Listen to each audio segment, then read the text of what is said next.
I'm here with Michael Harding, award-winning author and columnist.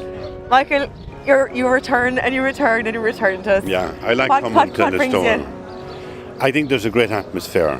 There's no boundaries between the people who are given the readings and the people who are in the audience. You know, there's an intimacy. Yeah. And here behind us in the Arms Hotel, you know, people mix. Writers talk to writers, they talk to the public. There's no division. So it's all like a bit of a party.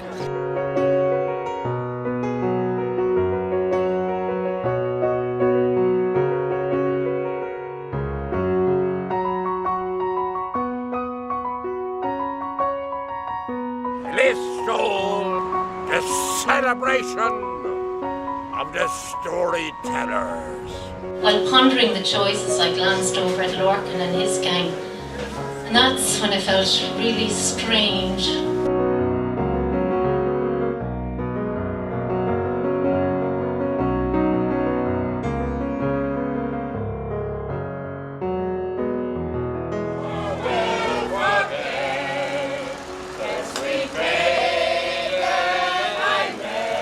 An Oscar for Oscar.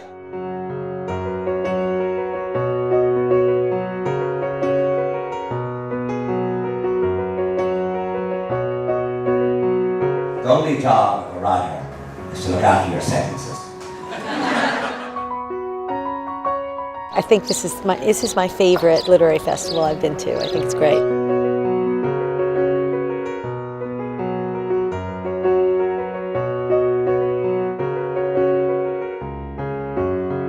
I am going to be the face of a migraine tablet. The spatial coordinates by which we map our sense of identity as Irish are shifting and changing.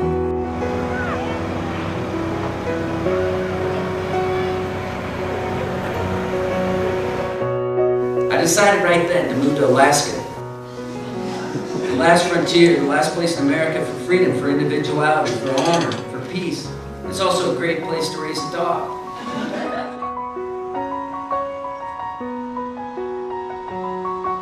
I really love Listowel, it's great. I mean, you walk along and everyone's so friendly, and all the books in the shops and things like that. It feels like one of those great towns. It's great crack. When I sold my first two novels, I knew that the publication date was quite an important milestone because I knew I had to come out to my mother by then. So the it was great. It was kind of a target date that I had to mention to her about being a lesbian before the Irish Times did. It seems there's a new generation of younger Irish writers that have in the last 6 years that aren't in the media. I don't know about it. I'm just hearing and meeting them here. Yeah. So it provides an important role for me just to catch up.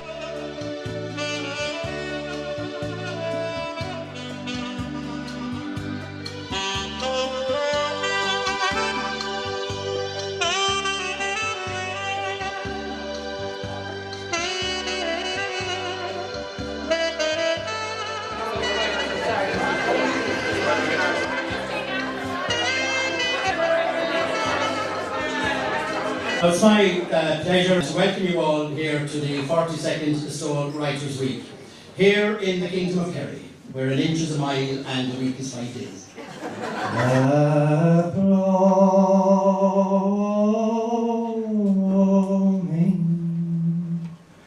Along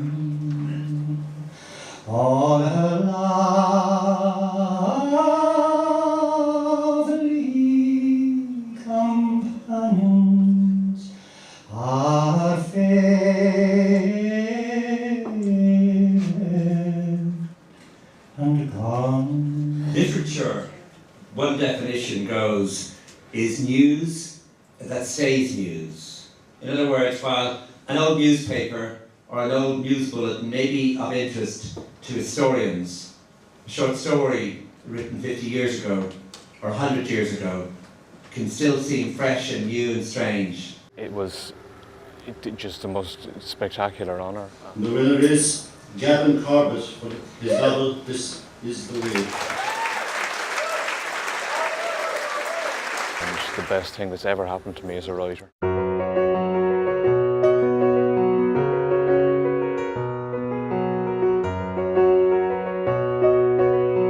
I'm taking the fiction class tomorrow morning at 9 o'clock with Carlo Gebler. Now, I met him earlier this evening and he assures me I shouldn't be nervous, it'll be very gentle, but I don't really believe it. Which workshops are you doing yourselves? I'm doing writing for the radio. With Julian Goff? Yeah, with Julian Goff. And yourself? Writing for theatre. Oh, lovely. Bernard Farrell. And do you find that they're informative and are you learning from it? Oh yeah. That's I love fantastic. his plays anyway. Now, it's not your first time down to the festival, so? I've been once before. Michael Harding doing writing for theatre. Oh, Michael is lovely. He's around this I know. year. Oh, he's great. Yeah, Julian's good. He's clearly got a passion for teaching. It was a moment everything began to fall apart. Alfie, who would have been 7.5, and I were of course wildly excited about the trip from the moment our father first announced it to us. For days afterwards, we talked of nothing else. I remember one afternoon in particular, jumping around the living room, listing the firsts. It was our first time on an aeroplane, our first time out of England. I can even pretend that I'm a daisy. I can express the world 2 words, even if I'm only talking to birds. He realised he's standing there on the sidewalk staring into their house. He shouldn't be staring. There might be someone in there, they might be able to see him. He turns away quickly, rushing along the sidewalk like someone escaping a crime scene. He got up from the couch, went over to the gas rings, over to the window, moving, going nowhere, not looking at me. He was like my father when he moved, this wide back on him. The way he walked too, lifting and falling, showing he was a heavy, crooked man. His toes feel numb. He rubs at his nose to dispel the cold and to work the hardened snot. He imagines the final hours of the people aboard the holiday train during the winter of 1970, the year he was born, and abandoned to the home. These deck contraptions lie at the foot of skirting boards, under every appliance, behind every door. I read about them on the Interpest. They are called mousetraps, and the name describes the purpose. What was your reaction when you heard you'd been shortlisted for the award? I was amazed actually, because my book came out in May of last year. So it's kind of getting to I thought it was at the end of its life cycle, and then this gorgeous postscript came in. I was really surprised. I was thrilled. You look back at the previous winners and previous shortlists, and I was just so humbled to be included on that list at all, and delighted, you know. My book is accessible, so I was really pleased as well that an accessible book had been included. I felt good for the prize, you know, that it's open to all. Yes, yes. How about yourself, Thomas? Well, it was amazing because I thought the reading period, my book came in at the end. So it had barely had any shelf life at all. And so when I found out that I made it, first of all, and then again, you know, as Kathleen said, you look at the shortlist and the people that have won before, and that's when your knees go a little bit weak. You know, oh Jesus, John Banville and Trevor, you're going down the list, and you just feel awestruck. I've never had, in all my years writing for Writers Week, I've never had anything come first. So I was so delighted, especially to be in the anthology with so many other talented writers. They came on small Christmas Day in January 1863. Bailiffs, peelers and soldiers. And they had us out on the cold bog before dawn. They burnt down the houses for fear that we'd go back into them when their backs were turned. And they took my father and the other grown-up men into the workhouse in Listowel with them. They did that out of charity, they said, because Lady Listowel wouldn't sleep the night if the poor creatures were left homeless in the mountains.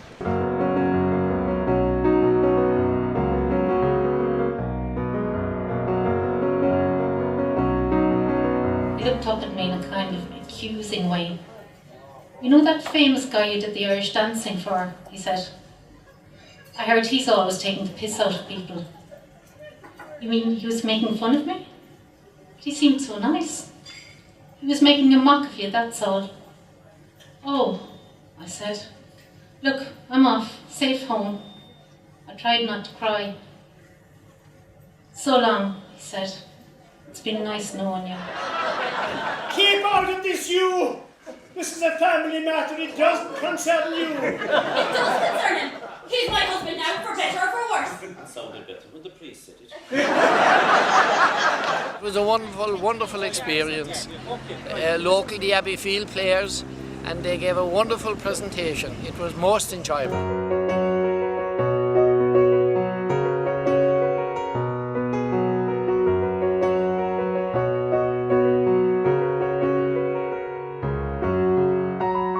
It's remarkable how often writing comes from people who feel they're on the cusp of falling off a cliff, or on the cusp of society, not right in the middle of it. Write what you know is really terrible, it's really dangerous, because it assumes that we can only write from within the confines of our own age or gender or race or class or sexuality or whatever the case might be. So I think if you flip that, if you say know what you write, you know, you can fiction is the art of empathy, and it allows you to step out of your skin and into someone else's. And use your imagination. Use your imagination. The imagination's a muscle, you know. It's the more you use it, the better it gets. So you know what you write. Make sure that you spend time with your characters and in the world, but never let anyone tell you there's something you shouldn't be writing about. I think cynicism really doesn't pay off in the literary world. I think you have to just write the stories you're burning to tell. I wanted to be slightly more intimate with the prose of certain writers. I wanted to know how they use a comma, how they use the full stop, how many ideas can you have per page, how many images can you have per page. So I copied out the whole of Moby Dick by hand. Oh my God. I copied out the whole of As I Lay Dying by William Faulkner. I copied out the whole of The Street of Crocodiles by Bruno Schulz. I copied out Beloved by Toni Morrison. And I still have those manuscripts. Read your work out loud every day. Just if it sounds right, it probably is right, you know. Our story today is called Larry Lighty meets Jeremiah Choo Choo. Okay? So, the other guy I have to introduce you to is Larry's driver. And he's called Charlie. So Charlie looks after Larry all the time.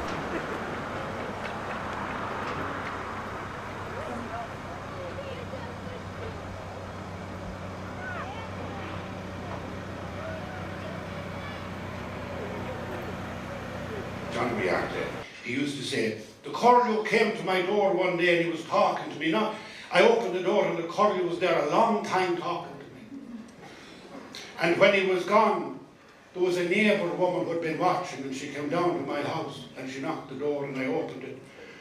And she said, you were talking to the curlew. I said, I was. She said, what did he say? I said, what do you think he said? She said, I don't know. I said, neither do I. We don't know what the curlew says, but we need to be talking to him. That's all. We were listening inside to saying about the rate of attraction in bars as it goes up all night from 8 o'clock up to the end of it, and how you get so much hotter, but so does the opposite sex. Yeah. And do you think there's a lot of that going on in the festival this week? Oh, it happens all the time, and because it's basically Jane Austen, you know, you're hanging around. Seen this as the girl's story in her case. You're hanging around for Mr. Darcy to turn up and grab you, and eventually you just got to pull out. You can't hang around any longer because somebody else got him or whatever. So you settle for the curate. Enjoyed a normal Sunday night. He'd watch TV, finish his homework just before going to bed, then settle down for a night of sweet dreams. Screams disturbed his slumber. At first he thought somebody was throwing a party, but as his head cleared, he quickly realised this was no party. The screams were roars of genuine terror. I am going to be the face of a migraine tablet. Excuse me? Yeah? I'm going to be on a leaflet for migraines, headaches, you know. In Dr. Surgeries all around the country, my face on a leaflet. So what is it about emigration and us? I'm not entirely sure. I mean, I know I left when I was 21, but I never felt like I emigrated. I never felt like I'd gone into any sort of exile or anything. I was always just going to return home, and now I sort of commute. I'm back 4, 5, 6 times a year. But I do think that the emigrant has a special relationship, obviously, with memory and with story, and that there's something about leaving that pinches you awake. It feels to me that the emigrant almost wounds herself or himself by going. And by going, you keep yourself awake. You keep an Ireland awake inside you. White man, he sat him down and to himself did say, I'll sit and watch at Shannon Mouth until my dying day. When you get a call from Spielberg, of course you think it's one of your friends banging on a Californian accent. But it's so preposterous, you know. But anyhow, Poldeck stayed with us, and it took 10 years to make. Dear old Poldeck always said, this is a great story of humanity, man to man. He said, an Oscar for Oscar. And he called me Spielberg. I wrote the first version of the screenplay, and Spielberg sacked me in the nicest possible way. I had from my daughter an E.T. doll that she wanted me to get him to sign, and I said, before I go, Stephen, do you mind signing this E.T. doll?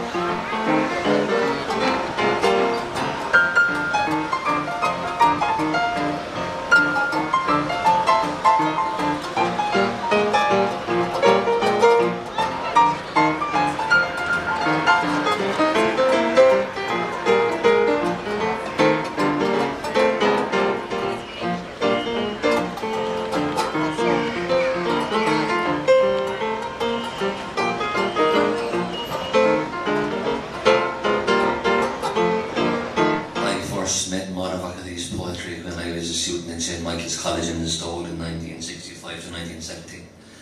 And literally that generation of Irish poets, herself in particular, would lift your head off, because it was contemporary poetry. It was poetry that was of our time and our place.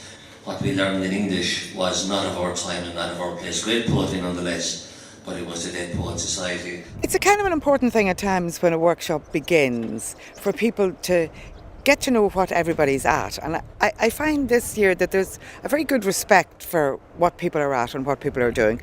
And I think we're getting through quite a bit of work, and actually it's going very well. Sounds of Ireland, that restless whispering you never get away from, seeping out of low bushes and grass, heather bells and fern, wrinkling bog pools, scraping tree branches, light haunting cloud, sound hounding sight, a hand ceaselessly combing and stroking the landscape till the valley gleams like the pile upon a mountain pony's coat.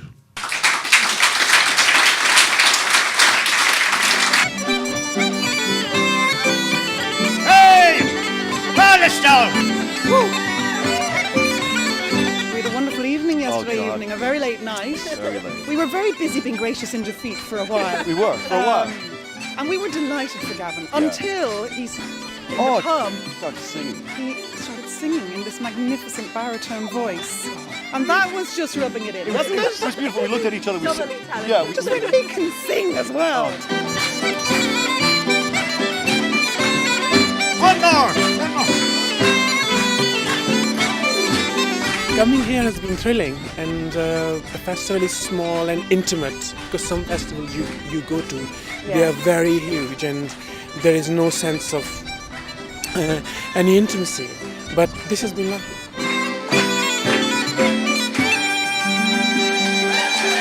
Lovely!